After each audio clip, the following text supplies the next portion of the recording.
but we're making our genetic selection based on the 15% we do keep. But there's a lot of money in that 85% that we're marketing that we could probably better utilize them as well. Wyoming rancher Jared Boardman is my guest today, and in that opening statement, forcing us to step back and take a hard look at how we make breeding decisions as cattle producers. We're selling product. We're selling pounds of calves is at the end of the day what we're marketing.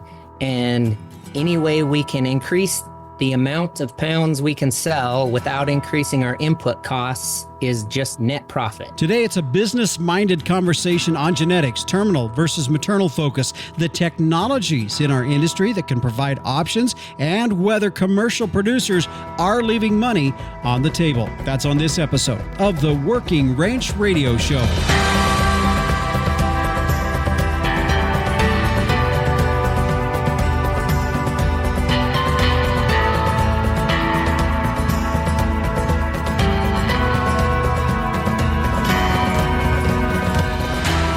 And we have another great episode lined up for you here today on the Working Ranch Radio Show. I'm Justin Mills. Thank you for joining us here on the program there. Today, as you heard, Jared Boardman is our featured guest. Later on in the show, we're going to be talking a little bit more about crossbreeding heterosis, as Dan Leo with Apex Cattle will be joining us. Of course, their sale coming up later on this month on the 26th of January. We'll be talking with him a little bit about that as well. And meteorologist Don Day will fill us in on his weather outlook for the end of this month and the first part of February. It's been awful crazy, and he'll tell us what he thinks as we look ahead in the coming weeks. Now, the latest issue of Working Ranch magazine is out, and one of the things, not only is it filled with a lot of great stories, featured articles, but it also has quite a pretty good list of bull sales going on all across the country. Make sure you check out the latest issue of Working Ranch magazine. That would be the January-February issue. And speaking of upcoming bull sales, don't forget that Schaff Angus Valley having their 123rd production sale coming up. New date for that. That's going to be on Saturday, January 31st, there at the ranch at St. Anthony, North Dakota. That starts at 10 o'clock their time. Of course, Schaff Angus Valley, one of the premier names in the Angus industry.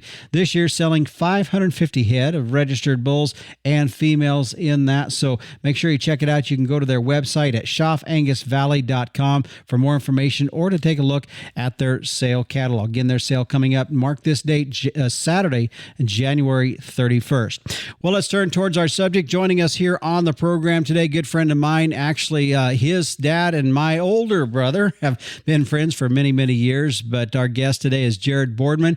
He is out of northwestern Wyoming, the large town and metropolis of Franny, Wyoming.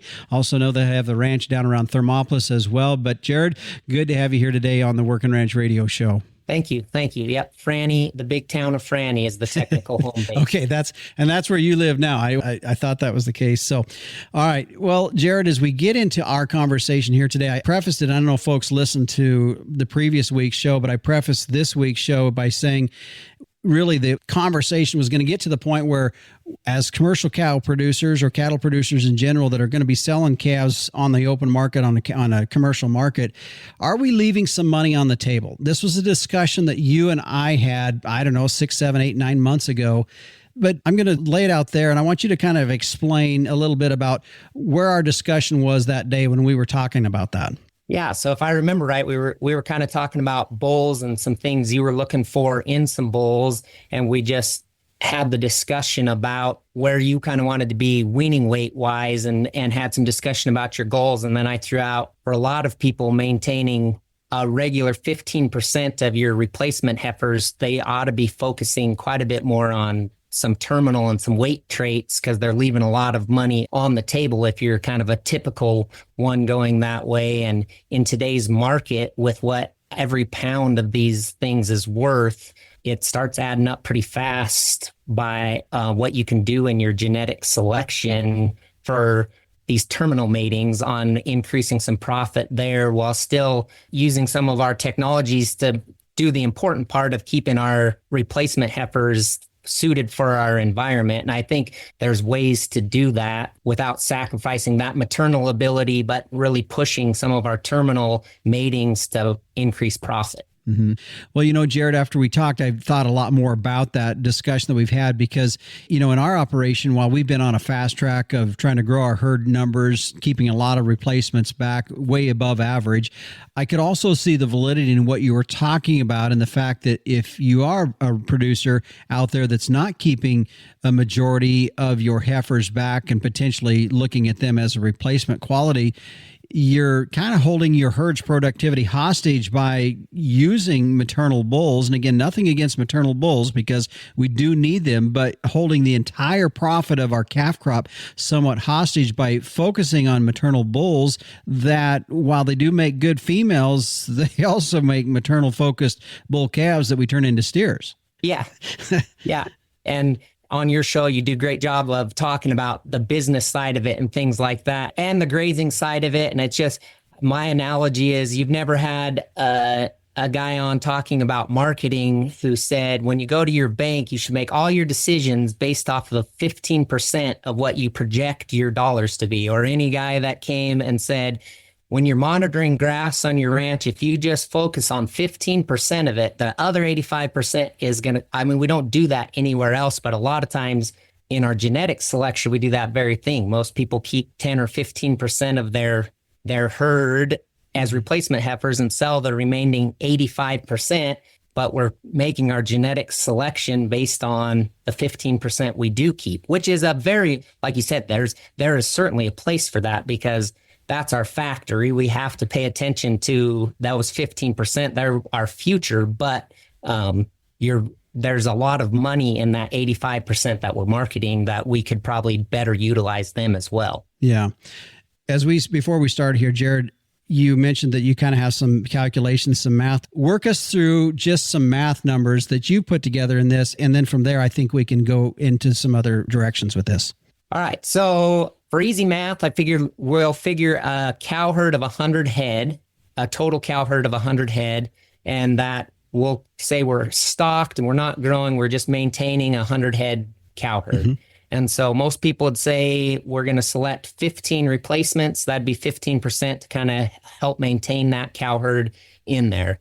So that leaves 85 head of calves that we are not going to replace, that we're going to market. So, if we're only selecting our bulls to optimize our mature cow size on, say, the 15 heifers we want, we would say, let's take an average weaning weight EPD on breed average would be 77 in the Simmental breed. And if we'd compare that to a bull that's in the top 15% of the breed, he'd have a weaning weight EPD of 90 pounds, meaning on the same environmental conditions, the second bull that's in the top 15% and has a weaning weight EPD of 90 should wean calves that are 13 pounds heavier than the breed average bull that has an EPD of 77. Okay. So we've got 13 pounds per calf on 85 marketed calves, gives us 1,105 pounds of pay weight that we have to market if we're selecting bulls in the top 15%. And let's just tell everybody that just said, well, you're not going to have 100%. Yeah, we know that. Let's just go with the numbers. We get, we know that. We're doing easy figuring. Yeah, you're going to have death loss. You're going to have that. This is all, we just need some numbers. Unless you, my dad, for the first time in like 50 years this last year, weaned over 100% calf crop. And if you even pass him in, going, he's going to bring that up. Yeah, but it was mainly because he had like 20 sets of twins or something ridiculous. So anyways, yes, most people are not going to have 100% calf crop, but for our sake of our math, we have 1,105 pounds of pay weight to go. And being very conservative in this market, if we figure a pound's worth $3. Very conservative. That's very conservative, but keep going. Yeah. That's going to give us an extra $3,315 of income. And the thing I say about this income is that has no additional inputs. Just by we're crossing those two ones there. Our cows are still eating the same grass, doing the same thing. We're just, because of genetics, we're increasing our weaning weight. And so we take an extra $3,315 of additional income by just selecting on weaning weight. Mm-hmm. And then the pushback to this always gets, well, then I can't buy all terminal bulls because those 15 heifers are still my factory for the future. And so a thing I encourage people to look at then is let's utilize some of this profit to look at some of the available technology out there to make our replacements even better, whether that's taking $1,000 and buying 20 units of sexed female semen on one that's really just maternally focused and being really intentional with what we breed our heifers back to. Or if we're not set up to AI, that doesn't work for us. Maybe we are going to buy that one maternal bull and turn out 2 terminal bulls, and we're going to utilize DNA take that $1,000 of our profit off of some of this additional weight and turn it into, we're going to DNA our 30 of these heifers and pick our best 15 and really narrow down and be more intentional with what we're doing with our replacement heifers. And I think by focusing on getting some more profit, it gives us some money to utilize some of those technologies and be more intentional on selecting those replacement heifers going forward. Yeah. Okay. That's a good stopping point for now. Let's take a break here. When we come back, I want to then now start going down some roads, because I want to not only flesh out some more thoughts you have on this, but also start to identify maybe how can you identify as an operation, this would be good for you, or maybe you don't do this, or maybe you should do this, or maybe you need to consider this. At the least of anything, should cause your mind to be thinking about some things. So let's do that when we come back after the break. All right, ranchers, here's a question for you. How many of you are making 6-figure decisions without knowing what part of your operation is actually making you money?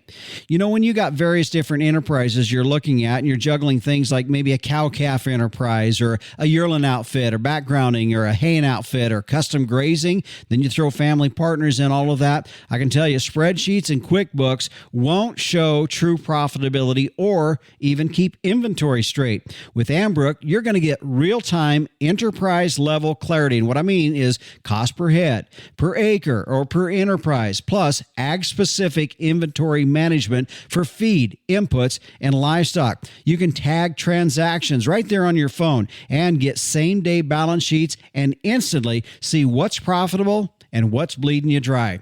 Try it for 1 month at ambrook.com/ranch. Again, that's ambrook.com/ranch. With rising feed costs and an increased focus on sustainability within the beef industry, feed efficiency is more than a buzzword. It's rapidly becoming a battle cry in an industry challenged to do more with less. By incorporating today's Limousine and Limflex genetics into your planned crossbreeding program, you can capitalize on the breed's inherent feed efficiency advantage and moderate cow size, while still banking the premiums paid for high-quality, high-yielding carcasses. That's 2 ways to profit instead of 1. Let Limousine and Limflex deliver dollars to your bottom line. Limousine today, profit tomorrow. All right, Jared, in the last segment, as you were talking about and going through the math on this, one of the things you had also said, if we were to utilize some of the tools that we have in our industry nowadays, that we can really narrow in and get to that 10 to 15% replacement, in particularly the example that you shared. Those tools, of course, being sex semen, DNA testing, and of course AI, and going with the sex semen on that. So I want you to explain a little bit more about those, and even I know that's something that you guys have used in your own operation, some other folks have as well, but just talk about how that's working in working through this. Yeah. So like you said, and nothing new necessarily out there. DNA's even been around for a little bit more, but there's really starting to be some cool things to use that with. And on AI, I would say the one thing that has changed is just the quality and the conception rates on sex semen has continued to improve. And so I think that has kind of freed up some flexibility to even be more focused on what we're breeding for. But so, yeah, if we take some of that by creating additional income, it gives us some money. And that's one of the things a lot of people will say, well, how do I afford to DNA these heifers? Or how do I afford it? It's going to cost me more money to buy this sex semen. Where if if we're looking at if we can increase some of our income, our net profit by selecting for some more weight, we can use some of that profit then to invest back into our factory and our cows. And so things we've used around here, some sexed female semen. And one thing that we've utilized that I like to do is most of the time, if we are keeping our heifers, we're keeping those 15. And a lot of people, that's the group they'll AI is those 15. We kept 15 heifers. We're going to AI those ones as the most common group that people are going to AI. Well, instead of just AIing those 15 heifers to conventional semen, let's AI them to some sexed female semen on a very maternally focused bull and get down. In theory, our replacement heifers should be improving our herd. So we're putting our best genetics on some of our best genetics to create that first calf heifer and make her have a heifer. And then we can retain those front end genetics all the time. So that's a thing we've utilized and have liked some things about doing that. We AI all of our heifers anyways, so it's not additional work for us to have to sort off a group of cows that we're going to try to make replacements out of. We're focusing on maybe making those replacements out of our top end genetics on that in theory there. Yeah. The other one DNA has gotten just so much better, and there's all sorts of DNA out there, all sorts of companies, all sorts of things, breed associations now that are trying to tailor some of this DNA to really help the commercial cattlemen select their replacements specifically. That's the most common thing that DNA is used for right now. And they've really narrowed that down. It's still a cost, but I think it's a cost that gives you some benefit. And by using some of that profit from heavier calves and more income, we can really narrow down and kind of have the best of both worlds and then be really selective on what we do with heifers. And then if you want to get really wild, I know I was just talking recently to a guy in Transova that down in Texas that they're doing some programs now where you can buy embryos from Transova and basically maternally focused ones. So they're going to take and they're going to kind of talk to you about your goals and what you want, and they're going to use their donor cows that fit your environment, things like that. And you can actually buy embryos to implant if you really want to get down the rabbit hole in being selective on those. But I think there's just a lot of technology that we haven't embraced a lot in the beef industry. And we hear a lot about the beef on dairy, and they dang sure haven't embraced it and are pushing that thing forward. And the reason they're making those improvements is because they have embraced the technology. And so I think it's something as beef producers we need to consider. Yeah. Okay. As you unfold this, then this is where my mind goes in some of this, because I know people, if there's anything I want people out of our conversation here today is just to step back and maybe think, am I, as a producer, as a commercial guy, am I leaving money on the table? And to think through that process, because I think just in principle, what we're talking about here today makes really a lot of sense. So the next thing that I go to, Jared, in this, and as we try to identify who does it work for, who doesn't it work for, who would want to do it, who doesn't want to do it, if there's something that just keeps coming back in my mind over and over and over, it's economy of scale. And I've always talked a lot about our operations being profitable with our operations. And I think some of that comes back to, are we running our operations in an economy of scale that makes sense? For example, it's if you got 40 head of cows and you got a pickup with a bale bed on it, you can also feed 100 cows with it. All right. So along those same lines of economy of scale, and in the vein of our conversation here today, it could make sense for guys with a certain size operations. Would you agree? And kind of expand on that. I think so. I think, but I also think it, depending on how you embrace that technology. So let's drop it down. If you've got 25 head of cows and you're only buying one bull, now are we going to buy a bull that's terminally focused, or are we going to buy one that's maternally focused? And again, maybe if we're depending on where we're at, my suggestion would be buy a terminal bull and figure out, because you're going to be keeping even less there, and do some AI, maybe to a maternal bull, keep heifers out of that and still push. So I think more often than not, unless you're in a situation where you're expanding and say we're keeping 85% of our heifers and marketing the bottom 15%, then I think probably you're definitely going to want to focus more on a maternal bull than some of these terminal traits. But for the most part, I think the majority of people, unless you're in a growth phase, we're selling product. We're selling pounds of calves is at the end of the day what we're marketing. And any way we can increase the amount of pounds we can sell without increasing our input costs is just net profit. And I think whether it's through genetics or implants or any of these things that crossbreeding, we are huge believers in crossbreeding as commercial producers ourselves, like just getting that hybrid vigor and that heterosis, you're getting free pounds. We implant a lot of cattle. That's relatively free pounds. Selecting some terminal bulls, that's free pounds. You can start really increasing what your output is while still maintaining a cow herd that is, again, there's a lot of push and a lot of breeders who are very maternally focused and sell maternally focused bulls. And in our bull sale, we have some of those for sure. But I think sometimes we get just from a business perspective, that percentage out of whack, depending on what we're doing. Because there's for sure a place for those maternally focused bulls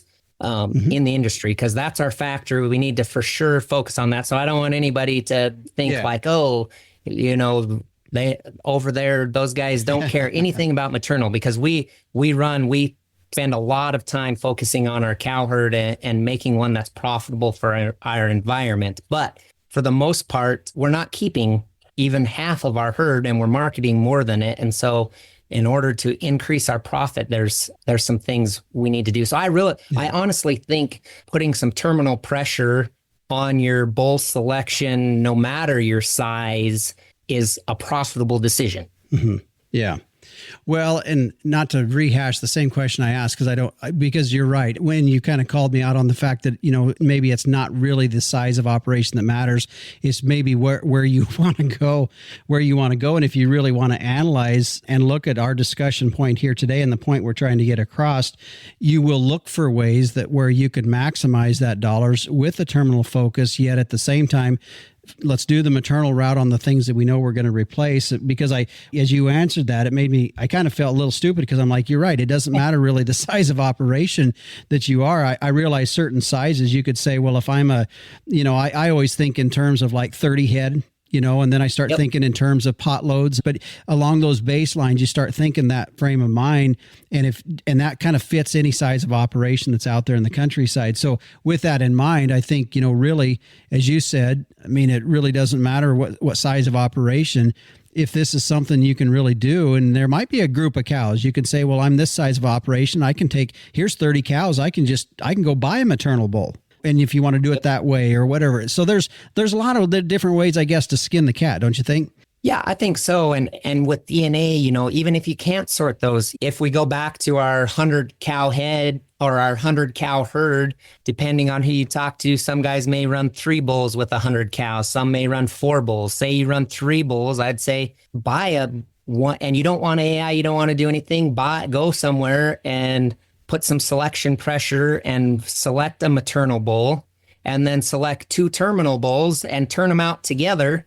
Those terminal bulls are still going to increase the weight on 2/3 of your calves and increase your pay weight. And if you're concerned about your mature cow size, take some of that extra weaning weight money, turn back and utilize some of these DNA technologies and make sure you're selecting heifers out of your maternally focused bull and use that profit wisely. So I think by just thinking of it from just a business standpoint, what we do with that income, then we can do things with. And I do think you have to be disciplined then. If you're worried about mature cow size, you can't pick a bunch of terminal bulls and then pick your biggest, beautifulest heifers out there, because you're going to increase your cow herd size. So you have to be disciplined and use your DNA to kind of keep that, or put some selection pressure down on those things. But I just think we spend a lot of time thinking about the 15% we keep and not nearly enough time thinking about the 85% we market. Yeah. Okay, one more break here, Jared. When we come back, just a final few questions here on this as we close out our conversation. I think we get to one more thing I want to talk about and wrap this up. So we'll be back after this. Capitalize on crossbreeding with Gelbvieh and Balancer bulls. Raise replacement females with added fertility, increased longevity, and greater productivity. Gelbvieh and Balancer influence females wean more pounds of calf per cow exposed. In the feed yard, Balancer influenced cattle offer increased performance, improved feed efficiency, and have excellent carcass merit. Balancers add the pounds, make the grade, and deliver the value. This year, make your crossbreeding count with Gelbvieh and Balancer genetics. All right, Jared, as we kind of come to a close in our conversation here, I guess in my mind, I'm trying to think about questions that people might have, or people saying, well, that doesn't fit me, or that doesn't fit our operation and everything. One of those would be, well, I'm a low input guy. I don't really want to put anything into my cows as far as much extra work. I see, sex semen using that means I'm AI, and that means I've got labor. That means I've got time. DNA, that's a cost. That's an expense. So in all of that, as I say that, and let's say I'm just sitting across the table from you at the coffee shop, how would you come back at me and say, but have you thought about this? Right, wrong, or indifferent? Your thoughts? Yeah. The only thing we have control of is our input. So I think my comment to that would be, you should be focusing on that, and you should have goals. And as a bull buyer and a bull seller, when someone comes to me and says, this is my program, and maybe I am keeping 75% of my heifers and I want to go after, then we're going to say, as a bull seller, all right, here's the bulls in our sale that are going to keep mature cow size down. They're going to be low input, low birth weight bulls that are going to go on and do that. And I even think there's nothing necessarily wrong with that theory. My point back would probably be, again, how many cattle are you retaining and how many are you marketing? Because even if you're a low input one of the easiest, this is genetic weight is one of those ones that doesn't require any other additional input other than the purchase price of the bull. So if you're going to, again, say, I really got to keep my cows low maintenance, I got to keep my inputs down on these, I'm going to say, hey, preach, you're talking to the choir. We run our commercial cows and a lot of our registered cows the same way on the input side. But that doesn't mean we can't be optimizing the output side. It's a genetic cross. So you need to keep that cow base low maintenance and low input, but you can cross those low maintenance, low input cows on some big growth, highly terminal ones and increase your profit of the cattle you're marketing. And then, like I said before, utilize that extra income to even get better at selecting those replacements that are low input and are going to make your factory better going forward. And we're just in such a good time in terms of technology and availability of things that we can do to help us select these females that take some of that profit and reinvest it right back in those low input maternal cows. But genetic progress and genetic weight, crossbreeding, all those things, I really consider them free pounds. If you're crossbreeding and getting heterosis, those are free pounds. If you're selecting some terminal bulls to increase those calves, those are free pounds that don't cost you more input. And like we talked about in the second segment, that does mean we have to be more intentional and disciplined on the backside. We need to utilize the DNA to select our heifers that are going to be lower maintenance, and we can't pick the biggest, prettiest heifer standing in the pen to be our replacement heifer, because when she turns 5, you're going to call me back and say, my cow herd, my size has gone up. And I'm going to say, yes, because you bred to increase the size. So then the selection then becomes more important and more intentional. But if we focus on our output and our income and run it like any good business, we're trying to increase our income. Then when we have that extra income, we can use that to reinvest back into our factory, as I like to call my cow herd. And so let's be intentional and get even better at making those mating decisions to push our cow herd forward and then push our output forward as well too. Yeah. Jared, as I think of one final question here, I think that most of the commercial guys probably are, as they hear our conversation here today, probably step back and think. I would guess you probably have some fellow seed stock producers that are going to say, well, we're raising bulls that are kind of a dual purpose. I know there's that focus out there. I'm not saying they're not out there, but a maternal focus bull and a terminal focus bull are two different things. And I know there's a balance. You can come in the middle on some of that, but it's not necessarily the same thing. Yeah, I agree.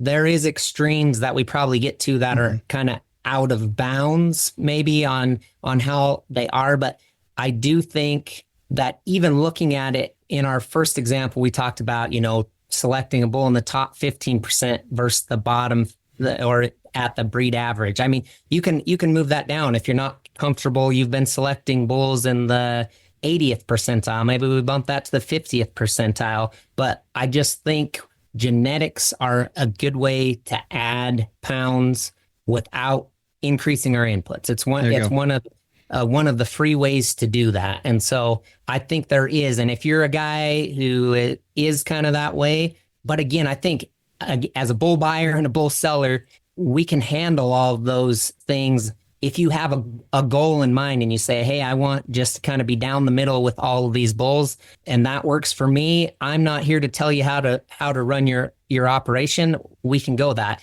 What I do see is maybe, again, in the way we approach our bull sale and our things is you'll probably find a third of our bulls that are more maternally focused, and then a little bit that are kind of, obviously everybody's going to have the middle of the road ones. We can't all make top 1%. I mean, just genetically, it's hard to do. So there's still a place for that. But having purpose with what you use your EPDs and your selection with, I guess would be my biggest encouragement, is use those and look and understand that by putting some selection pressure here, and maybe, like I said, there's places who really sell low birth weight, low input cattle, and I think they have a super important place in our industry. My argument is sometimes we just get that importance out of bounds. And so when you come to our bull sale, you'll see we have some really terminally focused bulls that are in here with some of the maternally focused ones. In fact, you'll probably find more terminally focused ones than maternally, because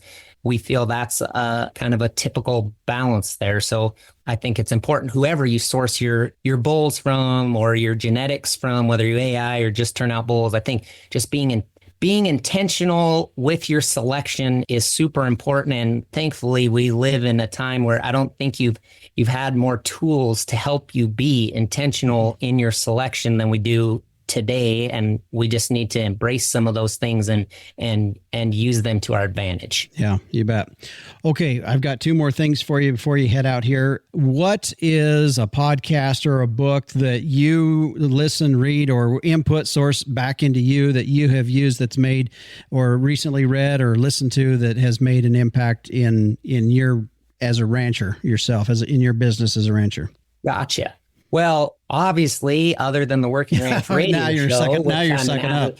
avid listener of that. But your last live one of 2025, where Alan talked about the noise and some of those things, and I guess one that I love that really has nothing to do with ag and industry, but I think just getting a person's mind right at the start of the day, and I'm an avid listener to it. It's called the Daily Blade, and it is 5 minutes of just a daily devotional scripture that goes through. And I think sometimes, like Alan said, in all of the noise that we get out there, sometimes I like to start with my day with that one to get me out of the noise and into something grounded. And then, so a book that I'm reading currently for our school board is Leaders Eat Last, and I've really enjoyed that so far. And then the Ranch It Up podcast is another one that I listen to quite a bit as far as that. But I will say, just listen to something and stretch. That's what I would say. And then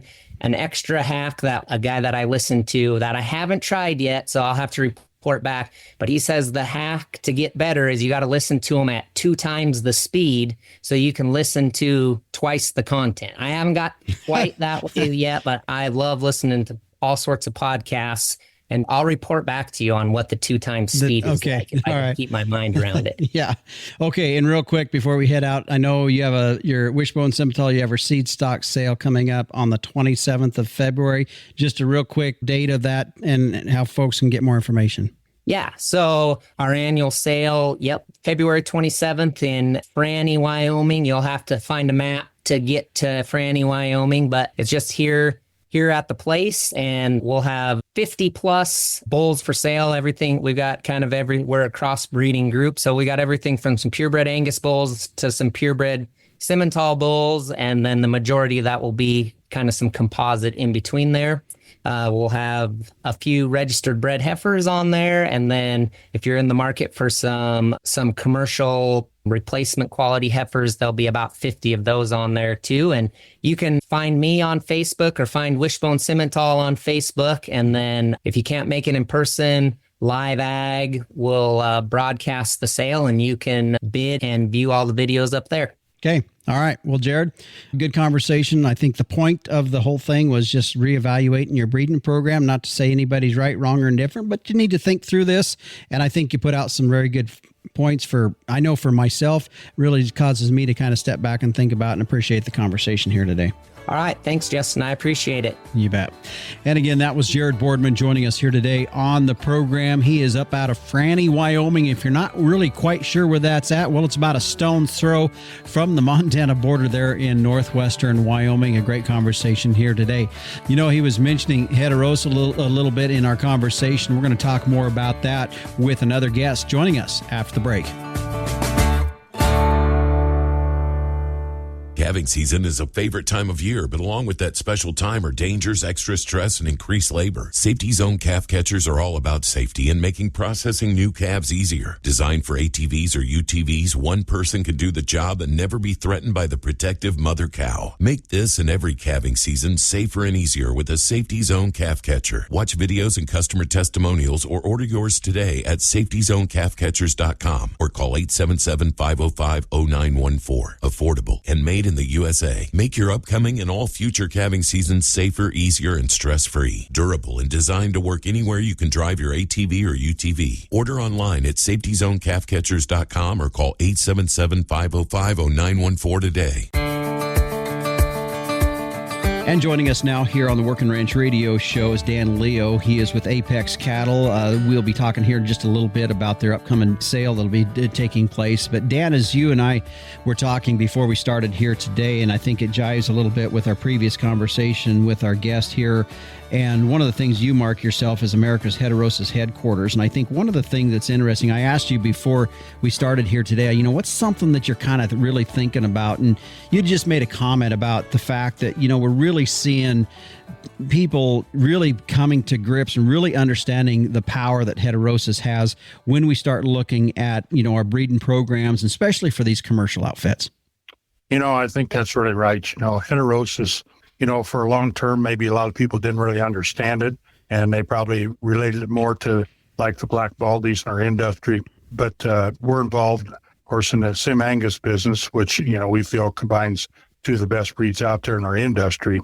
But Clay Center at the USDA Meat Animal Research Center years ago have done studies, and they've replicated them, proven the advantage, you know, in the crossbred cow and the extra performance that comes by it, and also how much longer those crossbred cows last. And of course, that's all rolls back to the value of heterosis. And, you know, heterosis is just what some people call is a free lunch. And truthfully, it is. You know, it's just a matter of making the right kind of matings and right kind of decisions, and buying your seed stock and buying the kind of bulls that are going to advance the profitability and the production level of your cows. So it's interesting, you know, watching the sale barn reports, and I've been watching around the country, the listings that are available. And, you know, years ago, you know, you'd see like Angus cross cattle listed, whether it be bred females or calves. And now the Sim Angus is a really popular call to out there. And people want more performance. They want more profitability. And, you know, right now we're in a time in this industry where we've never enjoyed such good times. But the truth of it is there's more there to get if you do it right. Yeah. Dan, as you'd mentioned just a little bit ago about heterosis being definitely a key factor in this, what else in our market that as you as a rancher yourself, just kind of thinking back is maybe a key or something for ranchers to really be thinking through in their programs as far as not only with what they're buying for bulls, but in their replacements? Just something that I guess that you kind of think about as a key that maybe ranchers should be thinking about.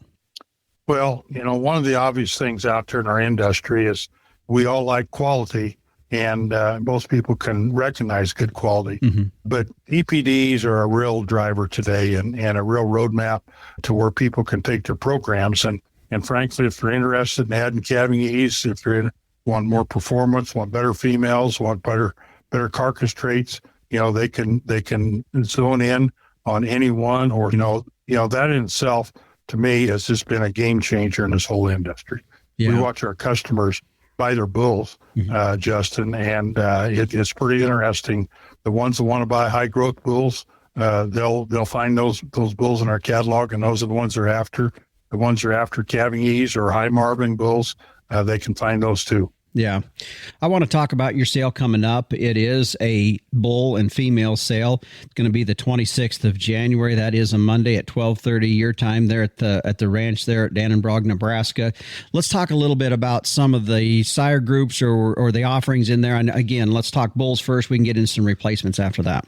Okay. So we're selling about 130 bulls. Half those bulls are age advantage 2-year-old bulls. We develop our bulls in a really unique way to a lot of people in the industry.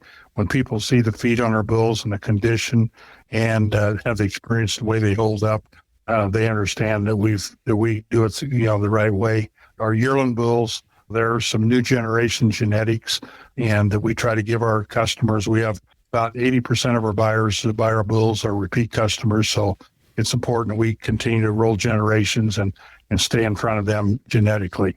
The females we're selling this year, we're selling a really an outstanding set of bred heifers, bred to some of the top Angus and Sim Angus bulls in the industry. There's like 75 of those females. We're selling 50 head of spring calving cows that, quite honestly, I probably wouldn't be selling them, but I'm 78 years old and it's probably time to slow back just a little bit. Then we've got some elite heifer calves we're selling as a nice feature. And then one of the things that we're dispersing all of our fall calving pairs. So there's some 3-in-1s, and those are going to be interesting. Yeah, and I think you've done some offerings of that before on some fall calvers, isn't that right? Maybe not everything, but you've done that before. Yep. Yeah, we have. And I'm just trying to simplify our operation around here. So we've just decided that, this will be the year that we're just going to disperse all of them. And they've just got just a ripping good set of calves on them. And they're all AI'd back or pasture exposed to our Magnafeet bull. And it's going to be a real value for somebody. Yeah.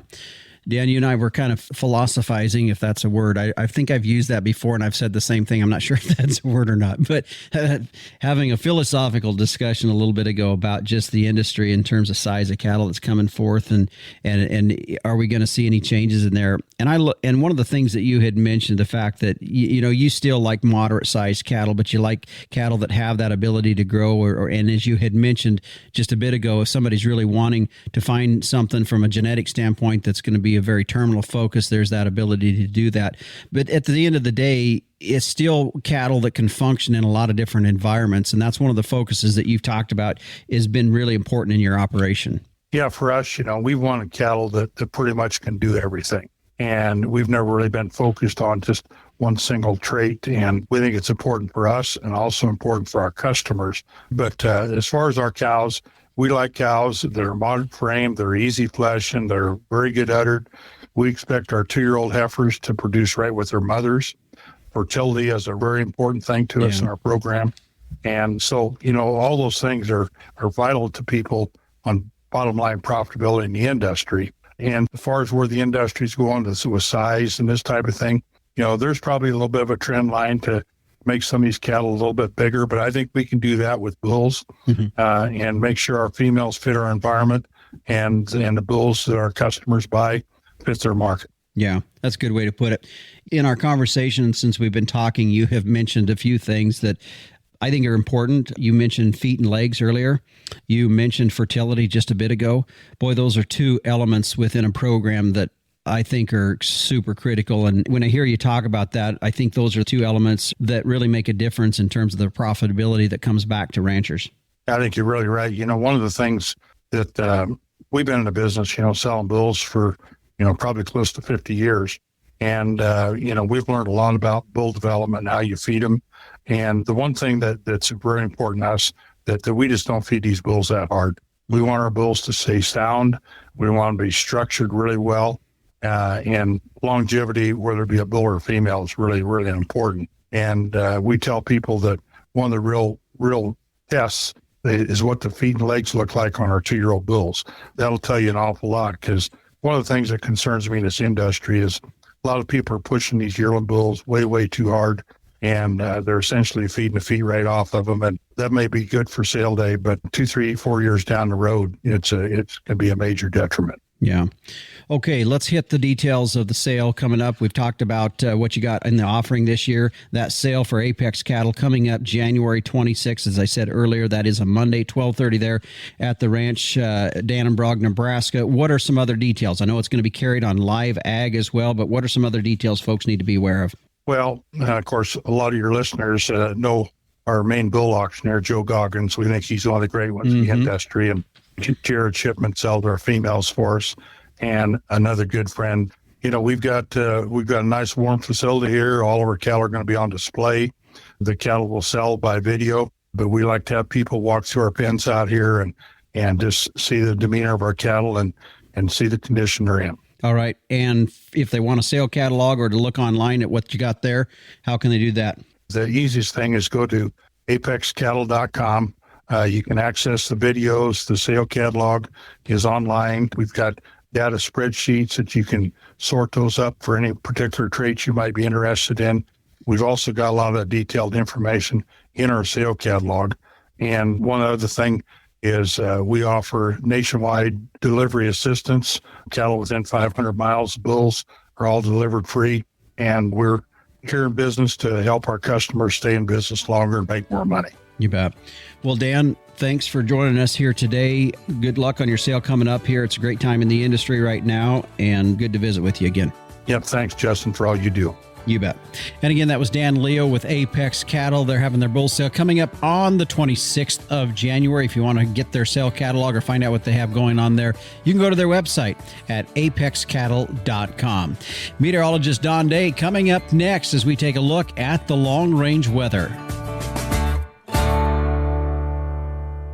Fascinated by our wild weather? Now you can learn, appreciate, and understand the weather in your own backyard with the new Tropo Rain Gauge. Having achieved the highest rating of any product reviewed by the weatherstationexperts.com, the Tropo boasts rugged durability, impeccable accuracy, and precision to the 100th of an inch. Visit measurerain.com to order a Tropo today and use code RAINDAY. That's RAINDAY for free shipping and 10% off. Go to measurerain.com.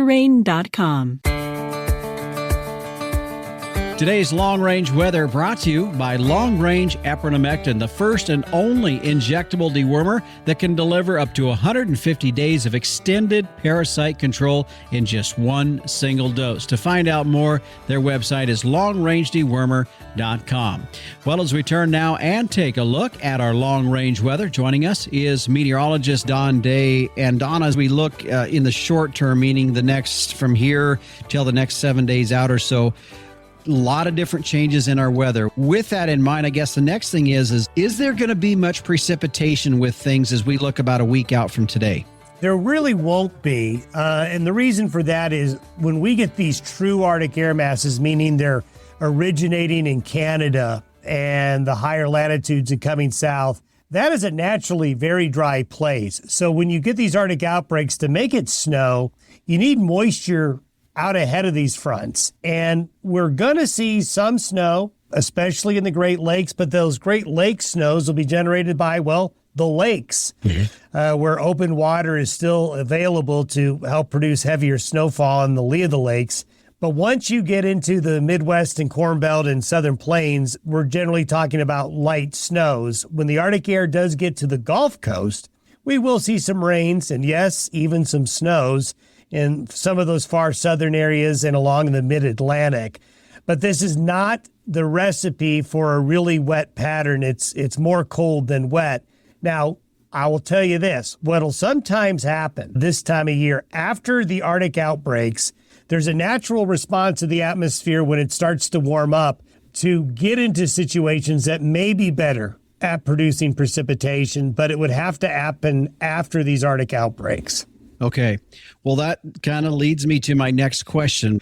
As we look further into the first part of February, do you see much precipitation in what's happening? And part of this is I've actually had folks call me. I mean, ski joring is kind of a big event across the Rocky Mountain region area. And there's places that have these annual ski joring events that have no snow. And they're wondering, do we cancel or do we keep on going here? Yeah, that and ice fishing derbies. Many of ice fishing derbies have been canceled for sure. Yeah, just crazy. What we're seeing, and we had talked about the year of 2010 as an analog year. And in 2010, we saw it get colder in late January. Then we saw the real cold settle in during the month of February.